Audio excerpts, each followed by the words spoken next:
Nagsisimula ang palabas sa isang lalaking nagngangalang Duffy na pumasok sa isang bar.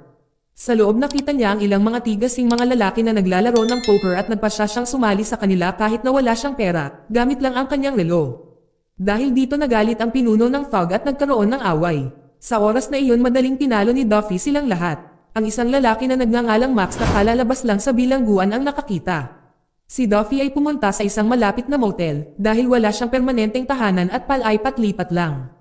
Siya ay isang dating Special Forces Marine na isang major, 7 years ago. Marami sa kanyang mga kaibigan ay nawala sa Afghanistan, dalawa lang ang nakaligtas si Duffy at ang kaibigan niyang si Boyka. Kinaumagahan ay nilapitan ni Max si Duffy na una niyang nakitang nakikipaglaban sa bar. Hindi sigurado si Duffy sa pakikipag-usap sa kanya. Ngunit iginiit ni Max na mayroon siyang magandang ibabahagi at nag-alok pa siyang bilhan siya ng almusal.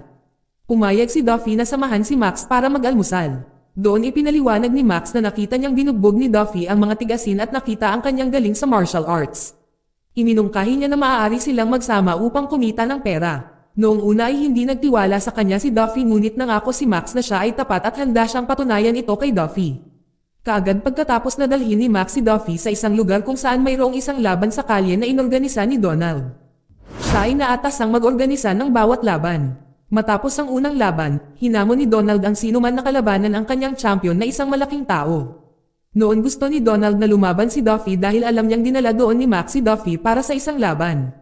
Ngunit tumanggi si Duffy nang malaman niya si Max ang kakalabanin niya. Nang sinubukang umalis ni Duffy nagsimulang asarin siya ng lahat na tinawag siyang duwag. Sa wakas ay tinanggap niya ang hamon at ilang segundo lang ay lumaban sila Duffy na natalo ni Duffy ang malaking tao na naging kampyon ni Donald. Pagkatapos makakuha ng pera ni Max mula kay Donald mabilis silang umalis. Dahil narinig nila ang mga sirena ng pulis. Sa daan tinanong ni Max si Duffy kung may matutuluyan ba siya. Sinabi ni Duffy na wala, kaya nagpa siya si Max na patuluyin si Duffy sa bahay ng kanyang kapatid na babae. Noong mga oras na iyon ay ibinahagi rin ni Max ang pera niya kay Duffy. Sa lalong madaling panahon pagkarating nila sa bahay ng kapatid ni Max. Pagdating nila doon ay pinalayas ng kapatid ni Max na si Rachel ang kanyang nobyo. Tapos si Duffy ay nakipag-away din sa nobyo ni Rachel, lumabas na si Rachel ay balo na may isang anak. Kinabukasan si Max nakilala ang isang malaking boss mula sa mafia na tinatawag na Parker, pumunta si Max kay Parker na may dalang pera at pinuntahan niya ito upang bayaran. Pagkatapos ay sinabi ni Parker kay Max na kung hindi niya binayaran ang kanyang utang sa loob ng 1 linggo ang halaga ng pagkakautang niya ito ay patuloy na lalaki. Pagkatapos marinig ito nagpa siya si Max na bayaran ang kanyang utang sa pamamagitan ng pakikipaglaban sa ring. Dahil nakahanap na siya ng bagong manlalaban. Natuwa si Parker tungkol dito dahil mayroon siyang dalawang napakalakas na manlalaban na hindi kailanman natalo noon. Habang si Duffy ay nakitang naglilinis ng bahay ni Rachel, sa lalong madaling panahon pagkabalik ni Rachel at ng kanyang anak na babae at humanga sila sa magandang asal ni Duffy. Nagpasalamat sila sa paglilinis ng bahay. Noong gabing iyon nang matapos ang hapunan si Duffy, Rachel at ang kanyang anak na babae. Nang umuwi si Max ay masaya siya dahil mukhang nababagay si Duffy sa bahay ni Rachel. Pagkatapos ay nagtanong si Max kay Rachel at sa kanyang anak na umalis saglit. Para makausap niya ng pribado si Duffy, doon inamin ni Max kay Duffy na malaki ang utang niya sa isang mafia boss at hindi ito mababayaran ng unti-unti. Kaya hiniling niya kay Duffy na lumaban muli upang mabayaran niya ang kanyang utang at kumita ng pera. Si Duffy ay naawa sa kanya ay agad na pumayag para tumulong. Habang si Parker ay nakikipagkita sa isang taong nagngangalang Riggs. Si Riggs ang nobyo ni Rachel na pinalayas niya sa kanyang bahay at nasaktan ni Duffy. Ito pala si Riggs ay isa sa mga alipors ni Parker na kumuha ng lahat ng pera mula sa kanilang grupo. Kasabay nito dumating ang isang tiwaling hepe ng pulis na nagngangalang Lynx. Nagsimulang magtanong si Lynx kay Riggs tungkol sa ninakaw na pera. Napag-alaman na iniwan ni Riggs ang pera sa bahay ni Rachel. Nang malaman ito ni Lynx, ay agad niyang tinapos si Riggs. Pagkatapos ay tinanong ni Lynx si Parker na alamin kung sino talaga ang kasintahan ni Riggs. Sa sumunod na gabi, pumunta sina Max at Duffy sa fighting area para makipagkompetensya. Sa oras na iyon ay may nagaganap na laban ng mga babae. Nandoon din si Lynx na nanonood. Pagkatapos ng unang laban ay si Duffy naman ang lalaban sa mga tauhan ni Parker. Binalaan siya ni Donald na si Duffy ay hindi isang taong dapat maliitin. Sa lalong madaling panahon pagkatapos ng laban at sa loob ng ilang segundo ay madaling natalo ni Duffy ang kanyang kalaban.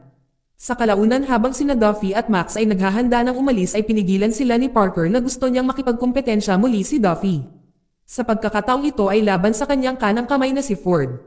Gayunpaman alam ni Max kung gaano katigas si Ford ay tinanggihan niya dahil ang kanilang utang ay nabayaran na. Ngunit inalok ni Parker ng triple na bayad kung si Duffy ay maaaring matalo si Ford.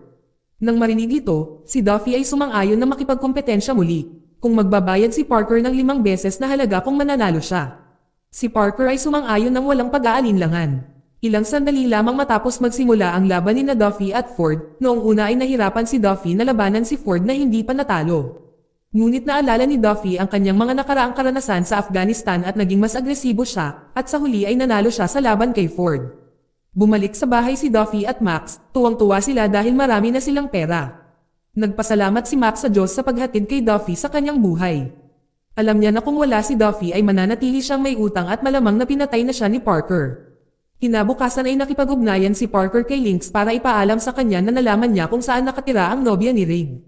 Pagkaraan ng ilang sandali pumunta si Lynx at ang team nito sa bahay ni Rachel na nagpapanggap na naghahanap kay Rig. Pagkatapos sinabi ni Rachel sa kanila na matagal na silang hiwalay ni Rig at hindi niya alam kung nasaan siya. Gayunpaman iginiit ng tiwaling pulis na hanapin sa bahay ni Rachel na sinasabing hinahanap nila ang ninakaw na pera ni Rig. Pagkatapos halugugin ang bahay hindi nila nakita ang pera, pagkatapos ay binalaan ni Lynx si Rachel na mayroon siyang 1 linggo upang hanapin ang pera o kung hindi, siya at ang kanyang anak na babae ay magkaproblema. Nang gabing iyon ay umuwi sina Max at Duffy at natuklasan lamang na ang bahay ni Rachel ay ni-raid ng mga tiwaling pulis noong araw na iyon.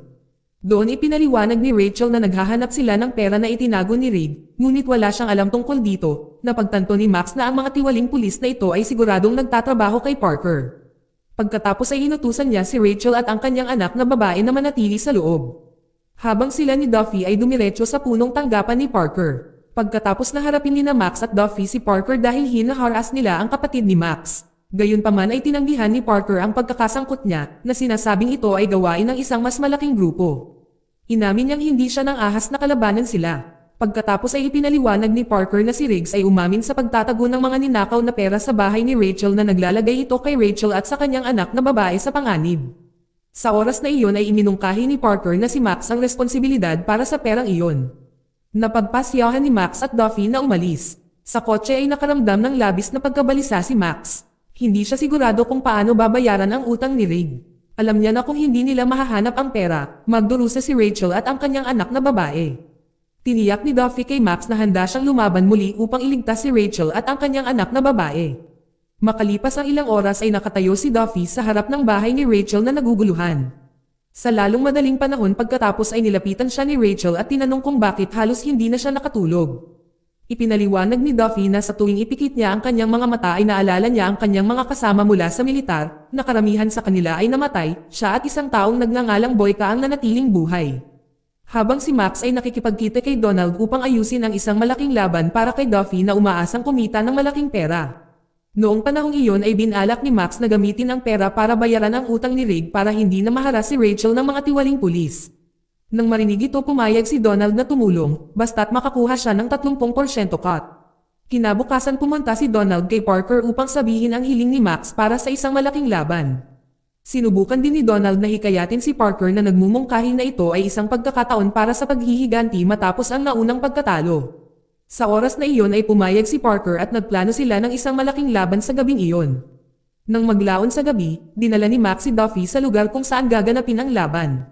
Nandoon ang mga mayayamang tao para tumaya sa kanilang champions. Si Parker at si Lynx ang utak sa likod ng laban na ito.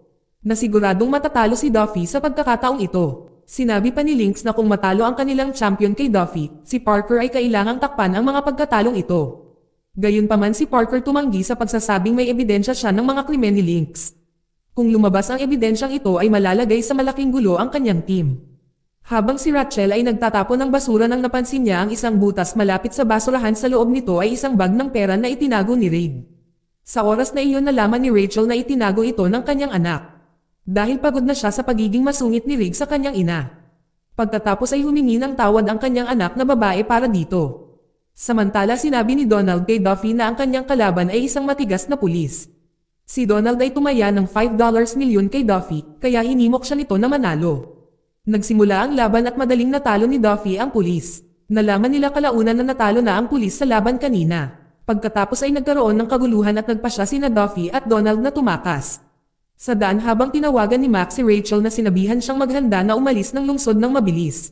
Sinabi ng kanyang anak na si Rachel na natagpuan na ang pera na hinahanap ng mga pulis.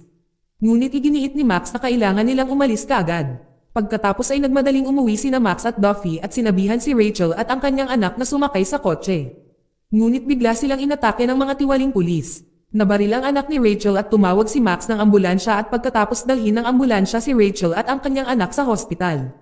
Sinabi ni Duffy na kailangan nilang lutisin ang problema. Pagkatapos ay iminungkahi niya na puntahan nila ang kanyang kaibigan. Samantala si Donald ay tatakas na dala ang pera na kanyang taya. Ngunit binaril siya ng isang lalaki na pinadala ni Lynx para kunin ang pera.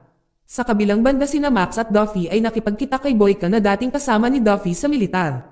Doon ipinaliwanag ni Duffy na kailangan niya ng mga armas dahil sila ay nagbabalak na lumaban laban sa tiwaling pulis.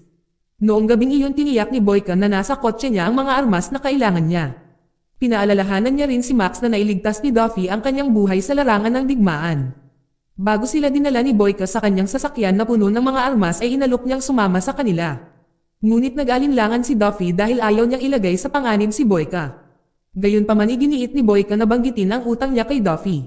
Kaagad pagkatapos ay pumunta si Duffy, Max at Boyka sa headquarters ni Parker para kumprontahin ang tiwaling pulis. Binalaan sila ni Parker na dapat silang laging mag-ingat dahil ang mga tiwaling pulis tina-target din siya. Nang biglang pinalibutan ng mga tiwaling pulis ang lugar at sumiklab ang isang labanan. Ang mga kalaban ay natalo ni Boyka, Max, at Duffy. Sa isang pagkakataon ay nagawang ma-corner si Parker ni Lynx at pinatay niya ito nang walang pag-aalinlangan. Pagkatapos ay kinorner ni Lynx si Max at pinakiusapan si Duffy na sumuko at nagbabanta na patayin si Max. Nang marinig ito ay sumuko si Duffy kay Lynx, ngunit nagawang barilin siya ni Max nang walang nakapansin. Pagkatapos ng kaguluhan nalaman ni Duffy na si Boyka ay mamatay. Sinubukan niya siyang iligtas ngunit tuluyan na siyang nawalan ng buhay. Sa sumunod na araw si Max ay bumisita sa hospital. Sa mga oras na iyon ay nagising na ang anak ni Rachel at pinayagan na silang umuwi. Sa bahay binasa ni Rachel ang isang liham mula kay Duffy. Sa liham na pinasalamatan niya ito sa pagpapatira sa kanya sa kanyang bahay, binanggit din niya ang pera na nakita sa basurahan na nagsasabi na gamitin ito ng mabuti.